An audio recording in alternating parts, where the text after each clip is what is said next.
to get your hand on some tools here. Thank you for getting that going. And again, this session is recorded, which you probably just heard. So just be aware of that as we're all working through. So I'm going to introduce myself, then I am going to make Pete unmute and introduce himself. But let's get cruising as we go. So my name is Stefan Troutman. I work for North Central ESD, which is located in Wenatchee, Washington, right there in the center of the state. And as I mentioned before, we serve Grant, Okanagan, Chelan, and Douglas counties. And it's my third year as the ed tech specialist there, working alongside some amazing people. And that's my Twitter handle all the way down there at the bottom, and my email address second from the bottom if you have any questions. Even if you're not in my region, I work cooperatively with the other 8 ESDs. So if you have questions and you're not sure who to contact, feel free to send that to my inbox and I'll point you where you need to go. And then Pete, would you mind unmuting and telling the people who you are? Yep. Good afternoon. Pete Phillips, Director of Technology here at North Central ESD Wenatchee. We are taking notes as this is recorded, taking notes also. So if you have questions or resources, feel free to dump them in the chat. I'll try to get those in the notes for sure, but also in front of Stefan if we have time for some Q&A stuff. Awesome. Thanks. Okay. So notice that Pete has executive director in his title. So anything you hear today that you don't like, all things go to either his Twitter or to his email, and anything that you do enjoy, that's my email there on the left. So feel free just to differentiate your feedback that way.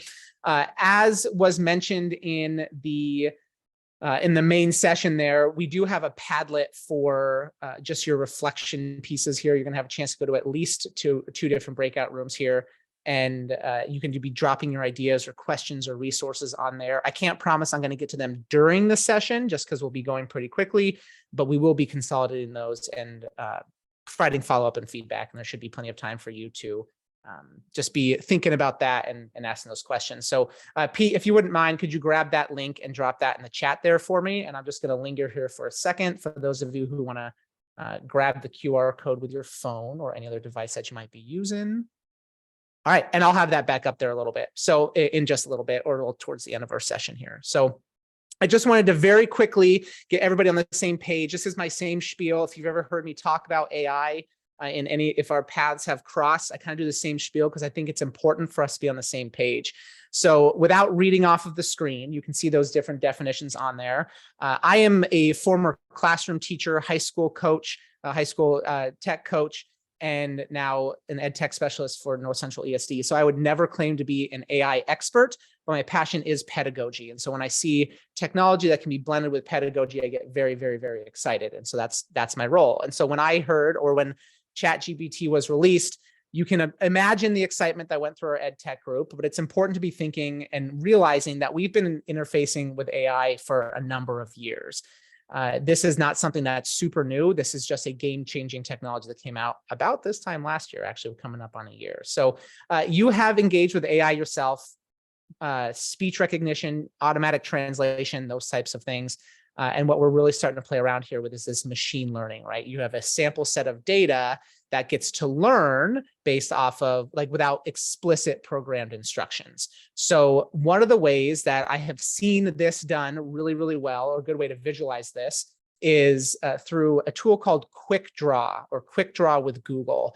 I am going to encourage you, if you can, open this up on a new tab and actually play around with this, but I'm going to show you what it looks like. Give me like a thumbs up on... Oh, thank you, Pete. You're real good. Give me a thumbs up maybe on the screen if you have ever played with Quick Draw with Google. And there's only like 5 of you have your cameras on.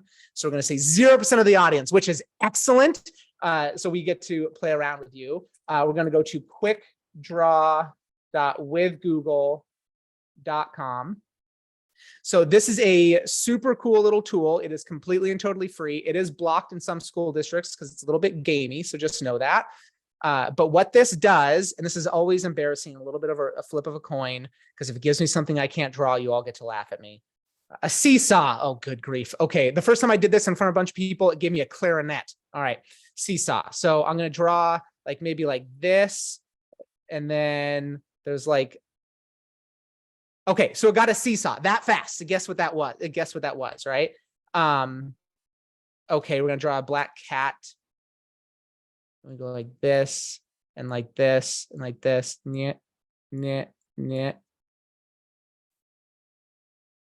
what if it's a black cat? Said I see cat. I know it's guessing of it. All right, you know what? That's a pretty good cat. Thank you very much. All right, so what that does is that is a neural network that tries to guess what you are drawing, right? So I drew the world's worst seesaw and I got that thing in about 7 seconds, right? And so the longer you play with that, you get a little bit, I see that, David, thank you very much.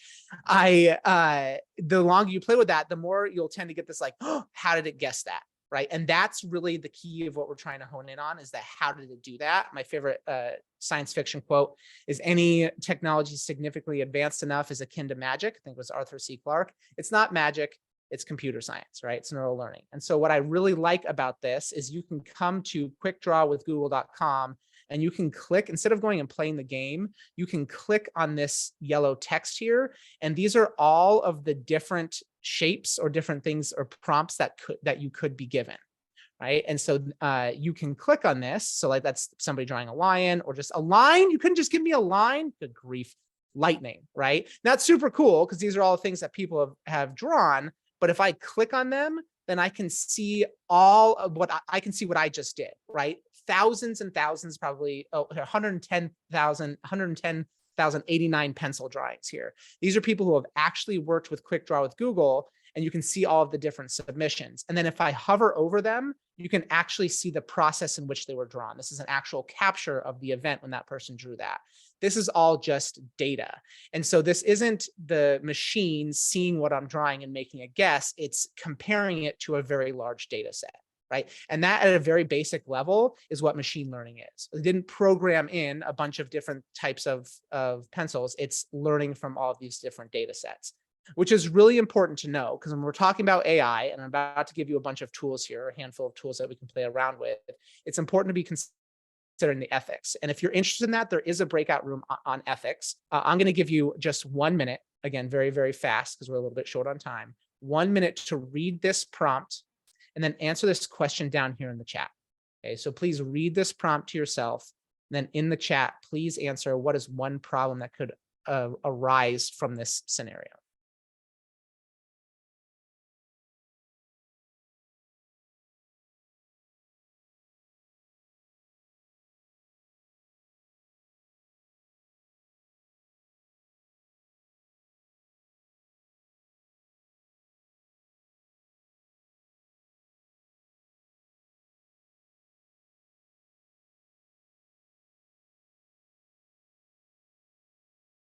Oh, here's how I know I'm talking to the right people. This is the first group that I've thrown this out to, and you all get at the crux of my argument here. Yeah, what if the type of people who currently hold this job are a certain age, gender, race, ethnicity, right? If you're comparing to people who currently hold the job, you're automatically filtering out a whole sect of people, right? Which you heard the people in that main session talking about the importance of humanism when we're talking about AI. It can do some really cool stuff, but it's not the end all be all, because there are some problems to that potentially. We're just talking about data, right? So again, if you want, there's a breakout session on ethics. I highly encourage checking that out. It's also important to remember that if I'm not sure if you've seen this bell curve of adoption or this curve of adoption here, we're still kind of here. So if you can see the screen here with the red arrow, generative AI piece, we're still in this like inflated expectations. It can do some cool stuff. It can do some really, really cool stuff. But we're very quickly going to get into this trough of disillusionment. I remember when everyone's like, oh, self-driving cars, amazing. It's going to be, have you seen a self-driving car like permeate the culture yet? There's a reason, right? It takes some time. So we are still here, understanding that can do some really cool stuff, but there are some limitations. It's important to know that. This is just an example. I think you'll have access to my slide deck once we're done here. This is an example of an AI assistant in Zoom that you can turn on, and it will summarize your meeting. All you do is click a button. It sends you this report. This is an actual meeting that I had with our special education director at our ESD, and it did this beautiful job of summarizing what we talked about. It wasn't 100% correct, and it was not the same thing as attending that meeting. So I want to touch on this very quickly, but it was addressed already. It is important that we're not talking about banning these tools, because kids, one, are going to have access to them all the time anyways. And I think the heavy hitters are going to be things like ChatGPT, which we're going to talk about first. That's one you've probably heard of. but it's not the only AI out there. It's not the only large language model, and it's slowly quickly actually getting incorporated to all these different tools. These are just a few of my favorite ed tech tools down here. If you have ever used them, Padlet, Canva, Flip, Khan Academy, and Quizzes all have very robust AI portions built into them. And these are tools that can be so beneficial for student learning that we don't want to ban them. It's built into Google and Microsoft already and just growing. And we can't ban Google Docs for our students, right? Like if we're talking about ed tech, it is permeating that. So it's important that we're having that conversation about how we can embrace it and elevate our work. And then the final thing I like to say before I get into tools is we jump very quickly, especially as teachers, and students are going to use it to cheat. But it's very, very important to remember that just because you can instantly generate a bunch of parent emails, teacher evaluations, school policies, grades, doesn't mean that we should. There's value in the process of the work. I like to think as AI is giving us a different starting point. So that being said, let's talk about the big one. Chat GPT. If give me a thumbs up, like reaction on Zoom, since we've got some cameras off, if you have used Chat GPT. Excellent. Okay, if you have never used Chat GPT, I realize I'm about to say, hey, you should go to, and this is a different breakout room, but there's a getting logged into Chat GPT breakout room. If what I'm about to do moves too fast for you, then I highly suggest you go there. So chat.openai.com is how you get into ChatGPT. It is free. You can make an account for free. I always have it open on my computer. So this is just me on a different screen here. And then you simply type in here a prompt and you can talk with this with the AI, right? So I am a 7th grade ELA teacher in Washington. Give me some lesson plans. And this is 100% unique every single time, right? That was a very terrible prompt, which we're going to talk about. But if you're wondering what all the buzz is about, that's ChatGPT, right? That gave me an outline for some basic literary elements, lesson plans that quickly. So what I would highly suggest is that in a new tab, you open up chat.openai.com.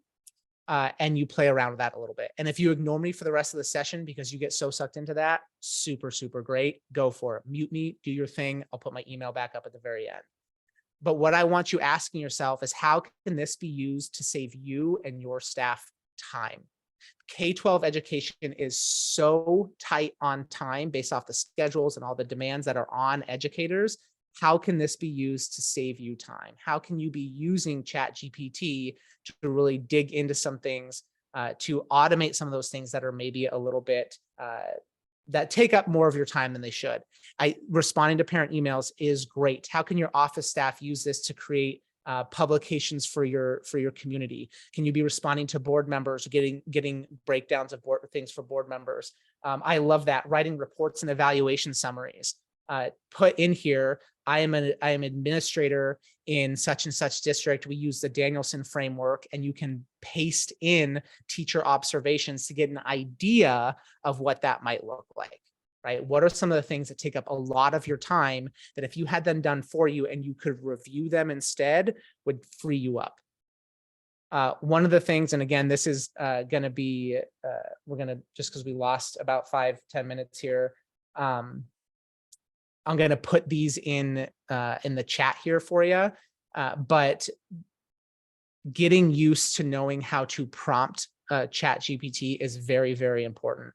So again, I'll copy and paste the links to these into the chat. That way you can play around with them, but using it as like a personal assistant here, right? So as opposed to saying, give me a lesson plan, you can say, tell ChatGPT. They're an expert in concept-based tutoring, and they have a wealth of knowledge on what's something that you need. Plug in where it's bold, and they're skillful in what's something that's similar. Okay. Break down the concept of, put in your topic, pick the ages if you want to differentiate that, get it in 1st, 3rd, and 5th, right? And then give me some examples and analogies that go along with that. Okay. So I'm going to drop this in the chat for you in case you want to play around with that. Another way I like to do this is to get different perspectives on something, right? And as opposed to going through and reading them, I'm just going to give them to you so you can play with them.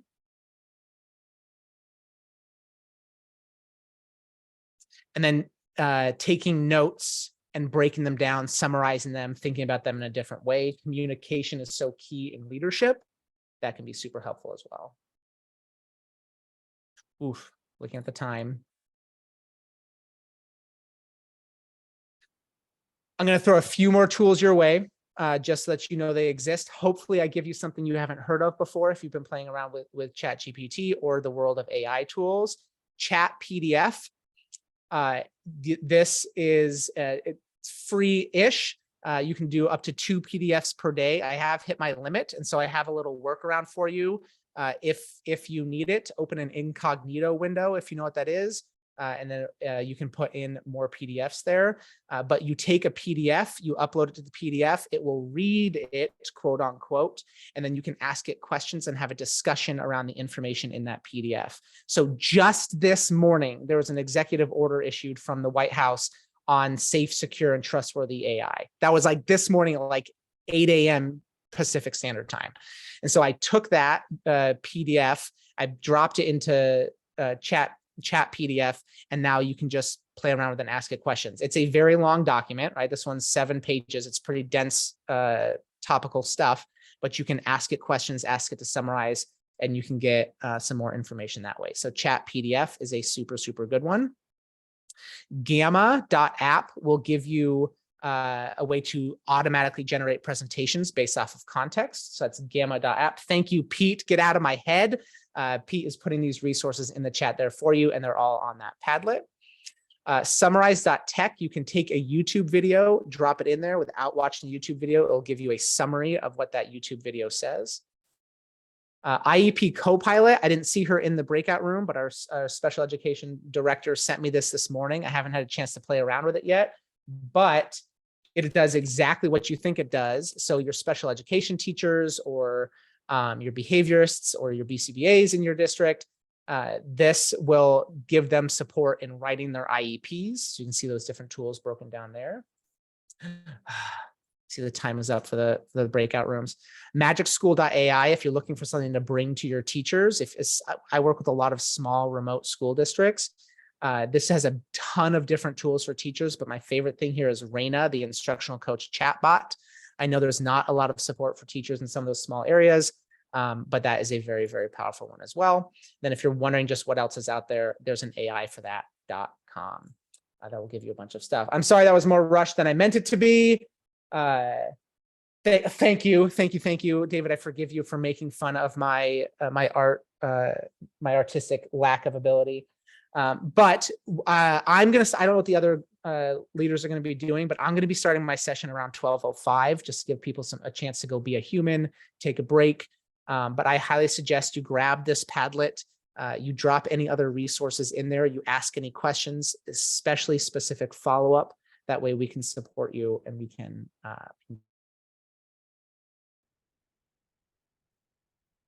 and leave more time for the tools. But otherwise keep it most of the same. Welcome everybody. Whoops, I clicked forward already. If you're in breakout room A, understanding exploring AI tools from an admin perspective, you're in the right spot. We are going to get rolling here in a couple of minutes, give people a chance to hop to different places, but I'm assuming most people are where they're going to go at this point. Go ahead and drop your name and school district, your role, into the chat there, just so we can see what you're working with. If you are in North Central ESD, that's 171, put it in all caps, because that's where Pete and I are from. And we're not biased or anything, but that's what's up. It looks like pretty much everybody is in a room, so we are going to get rolling here. No one took me up on the all caps last session either. So, and Pete disappeared. He's got something to say here. Oh, there he's back. All right. Well, yeah, let's get rolling, because I was like, I got to watch my time. Apparently they're just going to kick us back when it's time, which is good for me. So I am going to move pretty quickly because I want to get through some stuff in the very beginning, but then give you a chance to play around with some tools and some things that I throw your way. And hopefully at least one thing you haven't seen before. That's the plan here. So my name is Stefan Troutman. I work for North Central ESD. That's 171 right in the middle of the state. The ESD is located in Wenatchee, Washington, and we serve Grant, Chelan, Okanagan, and Douglas counties. This is my third year as the ed tech specialist there, and it's taken me that long to name all of the counties correctly. I don't know why there's only 4 of them. That's my email address, just my first name and last initial, and that's my Twitter handle if that is your jam down there on the left. And then Pete, go ahead. Good afternoon. Thanks for joining us. I will be helping Stefan. If you have questions, put them in the chat. I'll try to get them into the notes and to Stefan. And then I'm also his right-hand paste the link guy. So I'll fill up the chat with all of these links.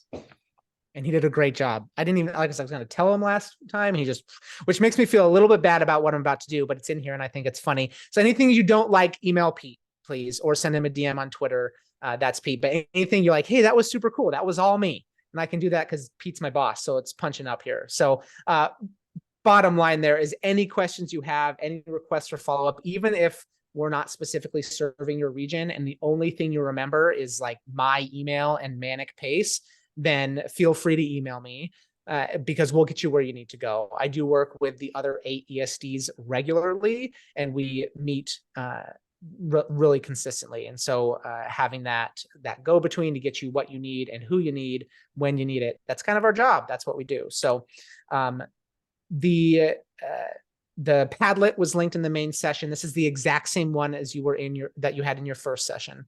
So go ahead and grab that. We are those first 2 columns there. I didn't give participants a ton of time to play around with that in the first session. So I'm hoping to do that here for you right now. But make sure you have that. Feel free to drop any resources or questions in there. We will be converging on that this afternoon and just taking a closer look to make sure that we meet everybody's needs. So, and Pete's put the Padlet in the chat. Thanks, man. Just doing great here. All right. So I like to start off, if you've ever seen me do AI stuff before for Paths Have Crossed, I kind of start the same way because I think it's important to get on the same space. So I'm not going to read the definitions to you, but I am going to ask you to read them and then talk to you while you do it, which is bad teaching practice, I know.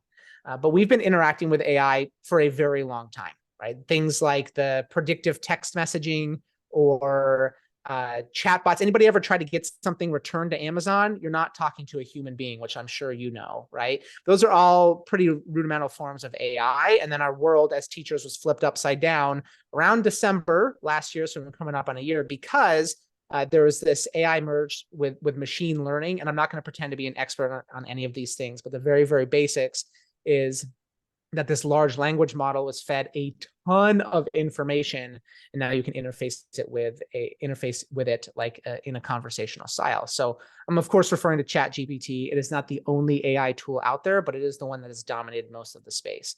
So there's a lot of, if you haven't played around with that Teach AI toolkit, you absolutely should dig into that because there's some really, really good stuff in there. And my favorite thing is there's this like what is AI and what isn't. And one of the things that says it's not is killer robots. We have a tendency to think Terminator, and that's not what we're talking about here, right?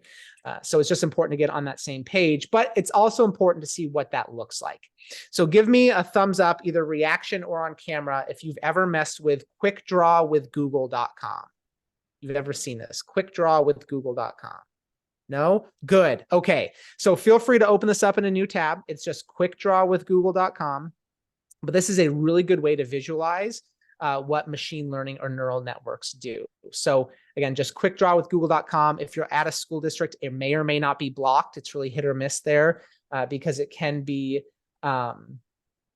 it can be like kind of gamified, or like it comes across as very gamey or categorized as a game. So just know that's the case. But I'm going to mess with it here for you. It's always embarrassing because what it does is it I see line. What? Okay, so I'm supposed to draw a P. How do you draw P's? All right, here, like a bunch of peas, right? That looks like grapes. How do you draw peas? What? Maybe yeah, I know. I'm not sure what it is either. Not bad. All right, we'll do one more time.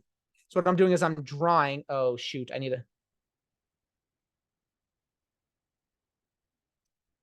All right. Okay. So we're not going to do an hourglass. What it does is it gives you a prompt, and then you have to draw it and it tries to guess it. Someone once told me like it's giving you the prompt. It knows what it is. That's not what it is, right? It's this quick draw. There's a randomly generated prompt. You draw it, and then it tries to guess it as fast as you possibly can. If you're a truly terrible drawer, sometimes you can stump it, but that's because I'm bad at this. So that's really good to do with students is you can put that in front of them and they'll go, oh, how did it guess clarinet, which was the first time I did this in front of like 60 or 65 people. I drew the world's worst clarinet and it got it in like 3 seconds. And the whole room kind of went, oh, it's like, yeah, that's the moment you're looking for because it feels like magic, right? But you can demystify that by coming back here to this main page and clicking on this yellow text here, because this is going to give you a little bit of behind the scenes. So what this does, and I'll explain it over here, over 15 million people have interacted with this like I just did, or 15 million different times. And you can see all of these different potential prompts and drawings, which is nice, right? That's super cool. Except if you click on them, then you can see all of the other drawings that people have submitted for that specific prompt. And you'll notice that if I hover over them, they start to move. That's because it's tracking the movements of the person's cursor when they interact with this. And if I go, you'll notice there's some similarities in most of these moon shapes.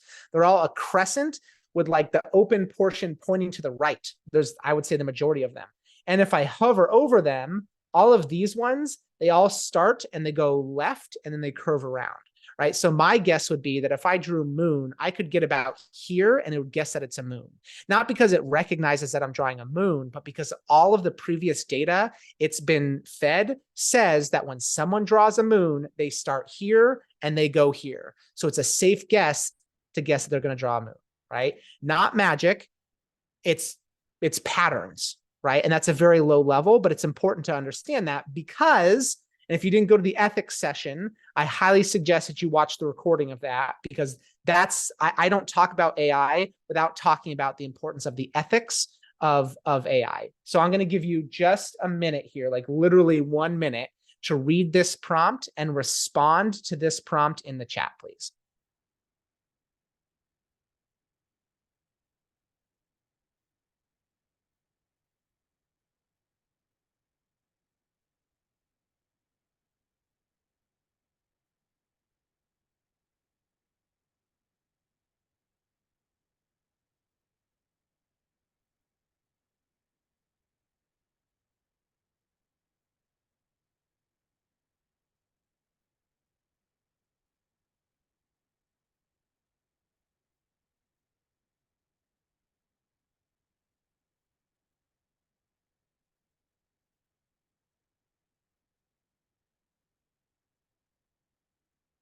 This is how I know I'm talking to the right people. Last session was the only time they got this right off the bat. I mean, I've done this a ton with a bunch of different people, and you're hitting that right at the crux of my argument, right?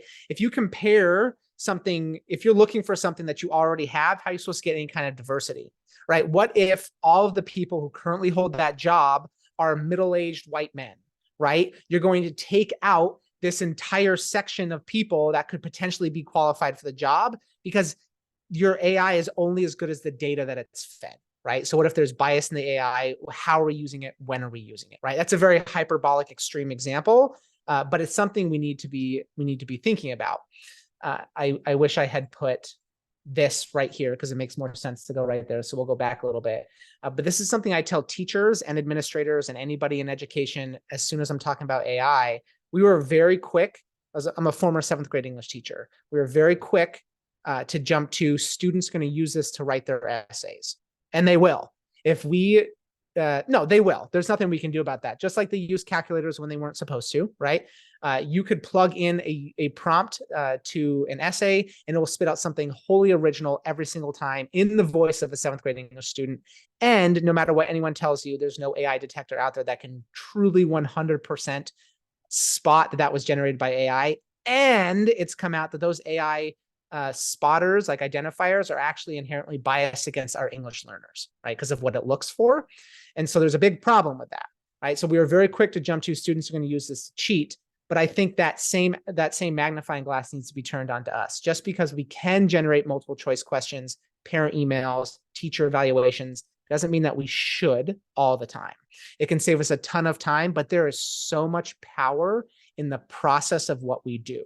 And I love that example that I think it was Chris gave in the keynote about like automatically grading things. We learn so much as teachers when we grade our students' work and provide feedback. And that's important. There's nothing more important in the classroom than knowledge of students and a relationship with those students, right? So just because we can do it doesn't mean we always should. And that's the question we should be asking.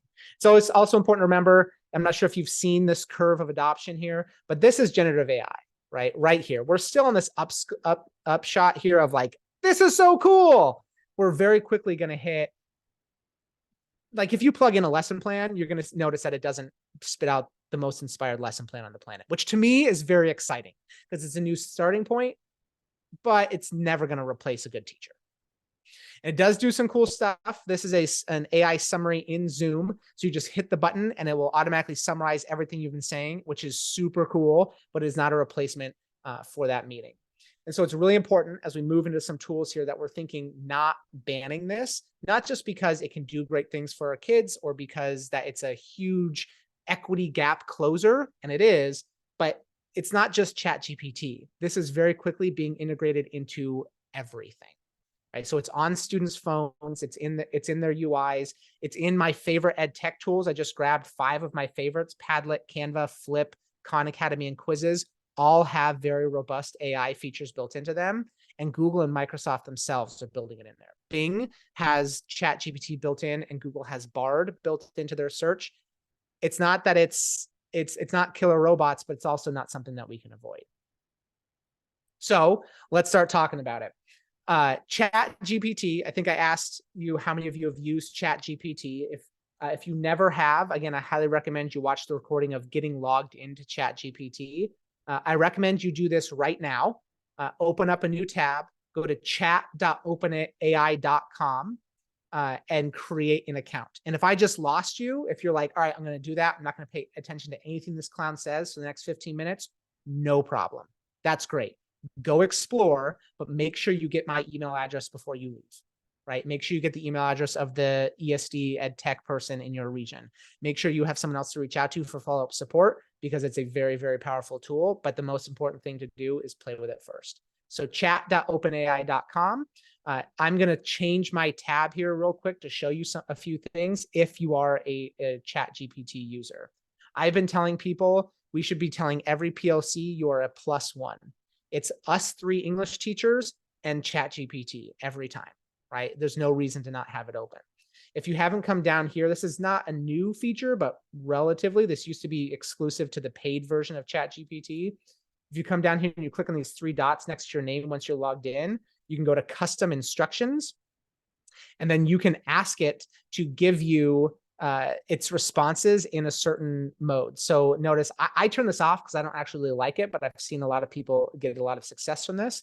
So I described my job and I described the type of things that I would like it to give me, right? So make sure it's long and detailed, but not cumbersome. I was noticing the responses were getting a little bit long, and so it was kind of slowing me down, right?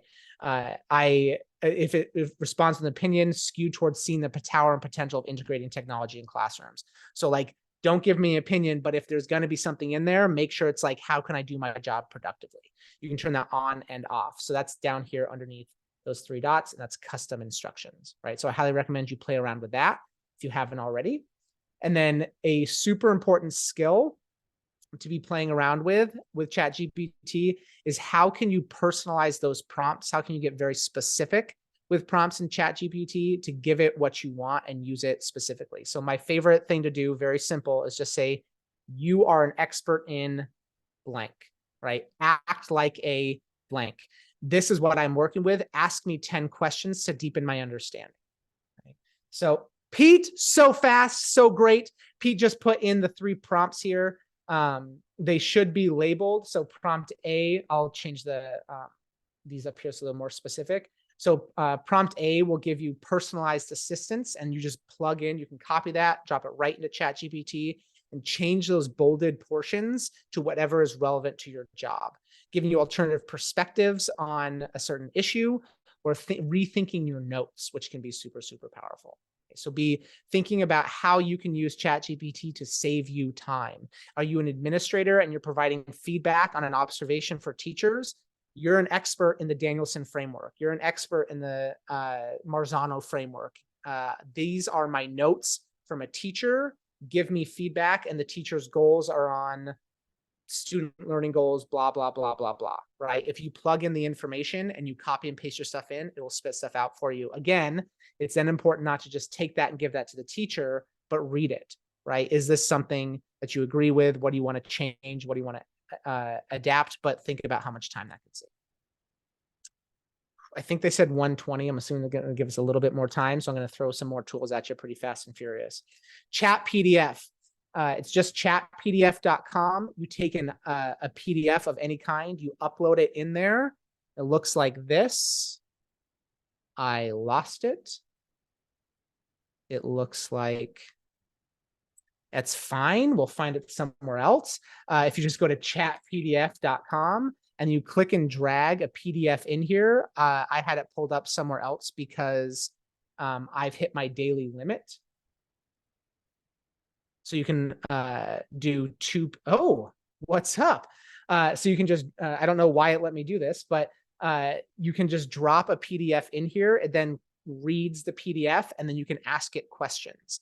And so I really like to use this. I've read something I need to know, and then I want to talk about it with something or someone. And so I said something because it's an AI. It gives me some questions that I could ask that would be relevant to the content in here.